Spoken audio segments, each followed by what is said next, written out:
Bonjour, second volet de l'exposition à Pénestin, organisé par le club RMCA.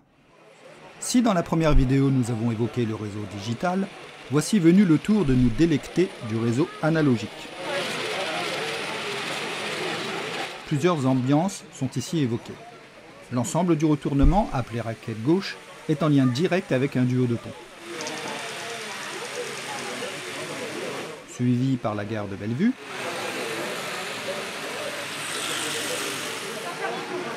en sortie de cette gare, une évocation d'un site de dolmen particulier.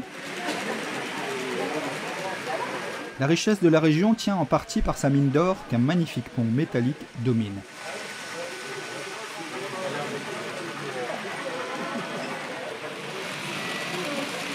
Non loin, l'imposante gare des Côtes d'Amour fait le lien entre cette richesse financière et celle historique. En effet, la cité fut riche de son or, mais également de son commerce qu'un château se devait de protéger. Bien évidemment, la circulation ferroviaire importante dans cette région nécessite un mécanisme de protection par canton.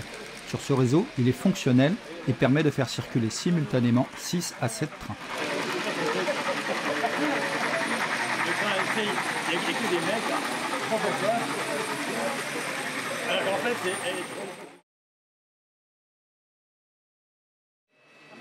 La première extrémité débute par un village séparé des deux vallons voisins par une colline que la voie de chemin de fer ignore via un tunnel. C'est rmca44.fr, c'est moi qui ai monté le... Pour les vallons, 2 ponts furent érigés. Le premier est un magnifique pont métallique.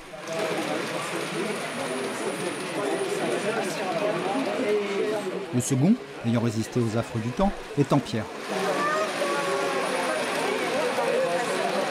Hélas pour lui, il est le témoin d'un dramatique accident. Des citernes d'hydrocarbures de l'usine voisine se sont renversées suite à l'effondrement de la voie.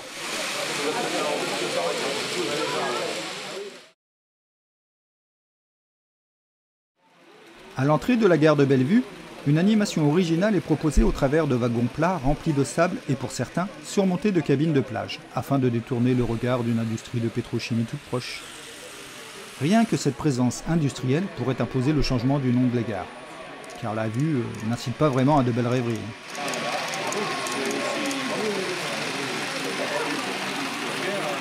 L'impressionnante tour de flamme invite tout passager sur les quais à ne pas fumer.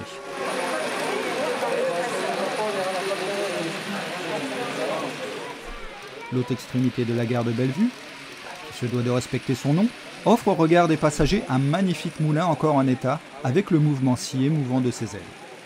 La campagne environnante est également d'époque, avec de magnifiques bâtisses toujours aussi bien mises en valeur, telles ce lavoir. La rivière qui agrémente ce paysage attire également les pêcheurs, dont celui-ci avec une canne à pêche en poil de moustache de chat.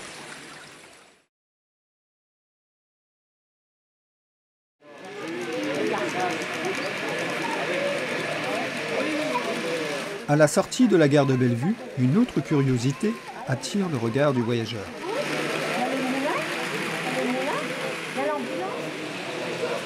La ligne a dû suivre à la fois les contours d'un site de dolmen et celui d'une rivière.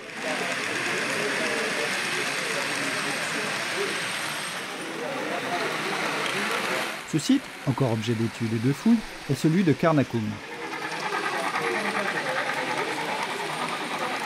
En effet, il semblerait dater de l'époque d'avant Jules César, voire même après lui. Et, déjà à l'époque, il était question de lancer des menhirs via une rampe. Sans doute le projet fou d'un village d'irréductibles.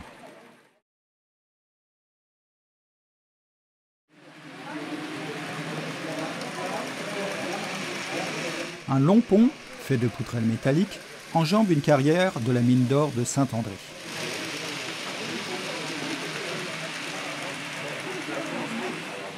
Cette même rivière, sur un de ses méandres, assurait historiquement l'énergie nécessaire à une scierie.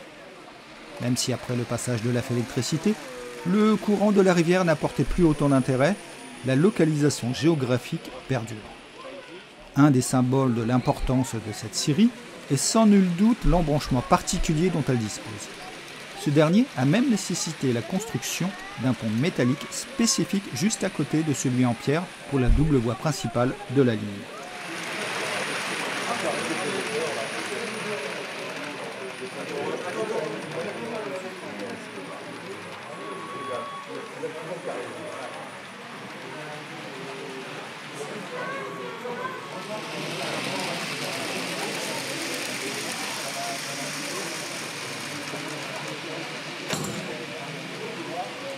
Si le site semble en fin de carrière, si je puis dire, il retrouve néanmoins une seconde jeunesse suite à l'ouverture d'un sentier de randonnée qui enjambe la rivière au travers d'un pont suspendu dont Indiana Jones aurait aimé le traverser.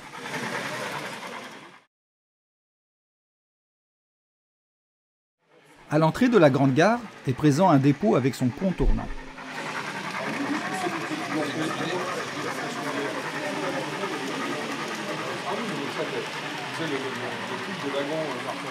Il est accessible via un majestueux portail dont le nom laisse rêveur, Côte d'Amour.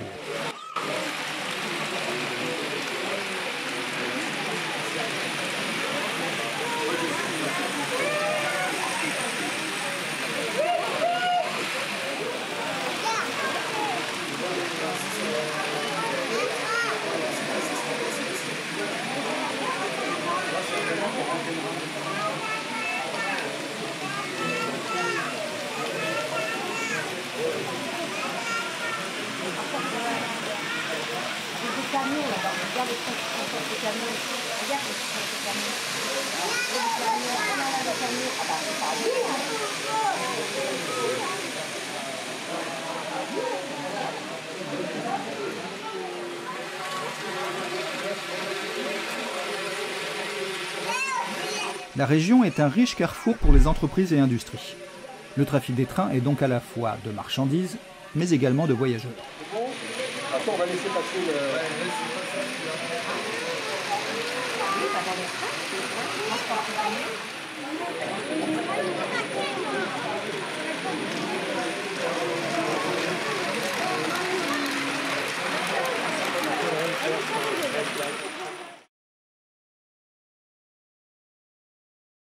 Les richesses régionales ainsi que la position stratégique de la ville ne datent pas d'hier.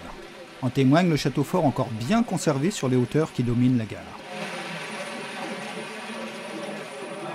Ce château servait de place forte pour surveiller et protéger le port maritime. Déjà à l'époque, l'économie s'appuyait sur des échanges commerciaux. Ces derniers empruntaient alors le transport fluvial. Avec la venue du chemin de fer, les délais d'acheminement ont accéléré la prospérité de toute la région. Ainsi s'achève ce deuxième et dernier volet de l'exposition du RMCA 44 à Pénestin. Je tiens à remercier tous les membres pour leur accueil ainsi que leur disponibilité pour échanger autour de notre passion. Je vous invite donc à aller sur leur site web afin de découvrir d'autres réseaux. À bientôt!